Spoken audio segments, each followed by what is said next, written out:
I'm going to tell you about how Brennan's really started.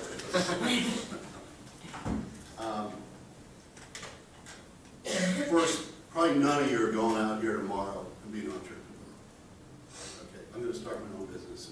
Is anybody in business right now? Does anybody have their own business? One? Well, maybe one. Okay, maybe one. But a lot of you, it's a majority, you're going to go work at a company. You're going to go work for somebody. But you keep in the back of your mind, entrepreneurial. I did this. What are they doing? What could I do better? I was working for other dealers and going, that's an open line. That's not a line that you is exclusive. Maybe someday, I will get that line and I can start something on my own. So I was always thinking of that. When my wife and I got married, she went from being a nurse to a financial planner. So that was a switch. I thought, okay, and I'm selling office furniture in Philadelphia. So we'd go out at night to these different seminars. You can sell this on the side, sell this on the side. We're always trying to do something on the side. These water treatment things that go into your home, I sold a few people are calling me at night, just things leaking all over the house, get it out of here. You know, it was a mess. And then she decides, or I decided, I said, okay, let's buy our first home. So we buy our first home right here in Westchester with the newborn. This is 1988. And then we're still dabbling around, and she's one of those women, she never viewed a glass ceiling as a glass ceiling. She didn't really think of grow rich as a 16-year-old. And visualizing swimming pools, money, that's how she is. If you see her today, or we are Patty Brennan, Key Financial Inc. She's one of the top financial planners in the country. Local girl, wife, Westchester. And we go, let's start something. You know, let's just do this. So we bought these tapes. I did Tony Robbins. I said, we'll do some weight. We listened to him every night as a couple for 30 days. And when we got done, she says, I'm starting my own financial planning firm. And I'm breaking off from these guys I work with.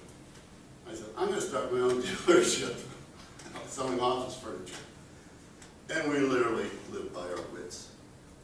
It was a grind, a big grind.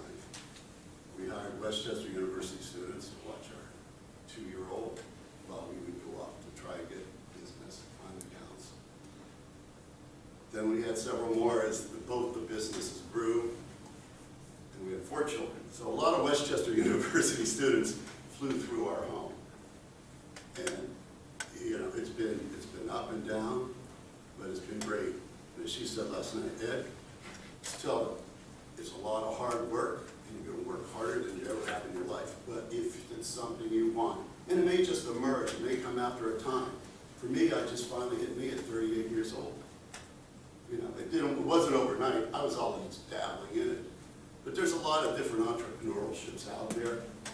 I call them intellectual entrepreneurs. These are just thoughts I think of.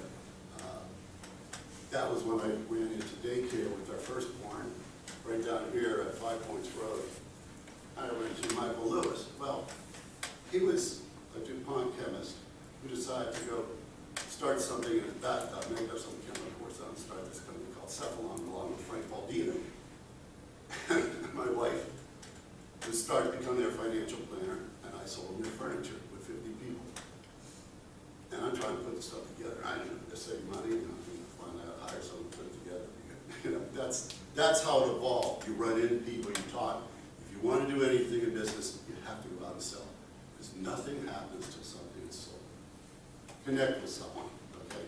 And this will all evolve, because I'm looking at all you kids, and you are kids, and go, yeah, I look like you had all that here at one time.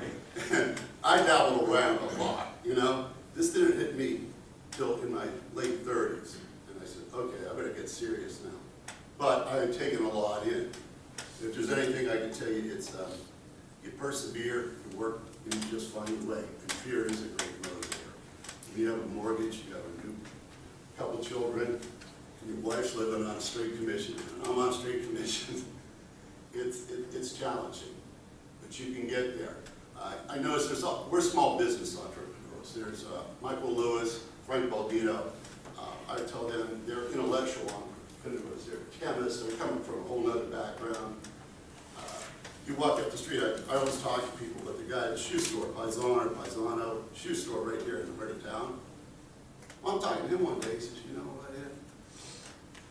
I went online with all of this a couple years ago, and now I get all my business online because I repair riding boots, and there's more horse people in the country, but no one really works on riding boots. And he said, we have more horsemen, you know, they work on the horses in Chester County than out the country, so he has it built in. He said, that's where my revenue stream comes in. We go, this guy repairs shoes. Yeah, he found a way to come up with a whole new business venture. So just when you go out there, you're going to work at a job more than likely. So keep an open mind, understand it.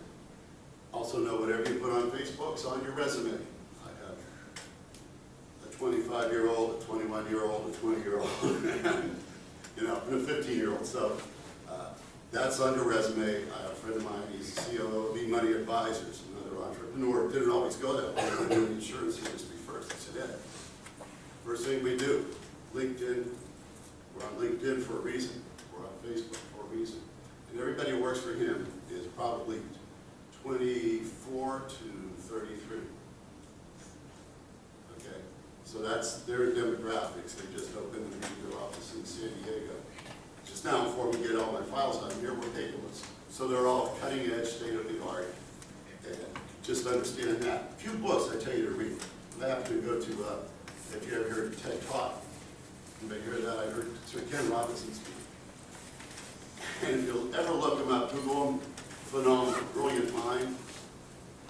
But he's talking, he says, yeah, when I was growing up, I'm living in West Liverpool, and afterwards I interviewed, he became famous, and he said, I'm interviewing Paul McCartney. He said, so that high school right across from me, so you and George Harrison. I said, yeah. He said, where are you in the band? He goes, you know, he said, you didn't play any music there. I said, well, they told us we weren't very good. He said, so 50% of the Beatles, so there's some teacher in high school told 50% of the Beatles they weren't talented. So the message there is keep an open mind. If you have a dream, chase it, keep going for it, regardless of what other people tell you. I started Brennan saying, I know the guy now, he said, you're not good enough or smart enough to start your own dealership. Look at all the people who went out of business. Who the hell do you think you are? So determined. Okay. So if that's anything I can take, be determined, chase your dreams. Reading another one, these are some of the weird books that I read. Bruce Nesbitt, Creative Intelligence. So he's how we all learn, how we all interact. What I'm trying to tell you is there's a classroom, go take a music class, go take some other off-the-wall class. Pottery I took for some reason in college. You know, I wanted to just do something with my hands. I don't know if I can hold it. Yeah. I didn't go to Youngstown State. I want to know how to do it. And he's talking, he says, you know, sometimes groups come together and get great ideas. And he was talking about the Richards, Nick Jack, and their managers. They're trying to work songs. Go in the kitchen and write something. And then he came out. He said, just sit there. Don't come out until you've written a song. And that's when satisfaction is real. So it's creative intelligence, it's thinking outside the box. One of our manufacturers years ago, he said, my only competition is conventional thinking. So I get in you with that. We're contractors with suits on, nothing glamorous.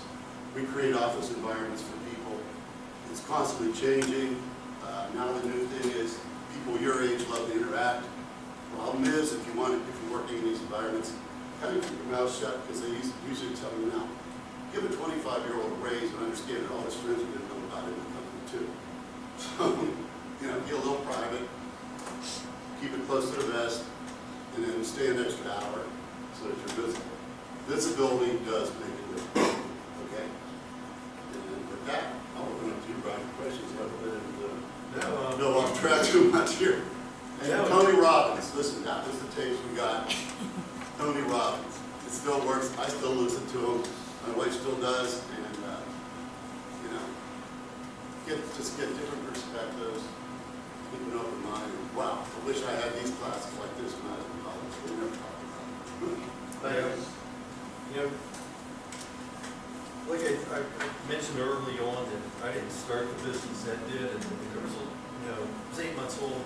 There were some things in place that, that I wouldn't have thought of as a business major, and, Ed had incorporated the company.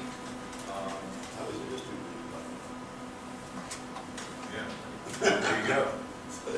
But, some of that, I threw out a couple things how to start a company, depending on, what size it is. If you're painting for your friends and aunts and uncles and stuff like that, it's probably not so necessary. But,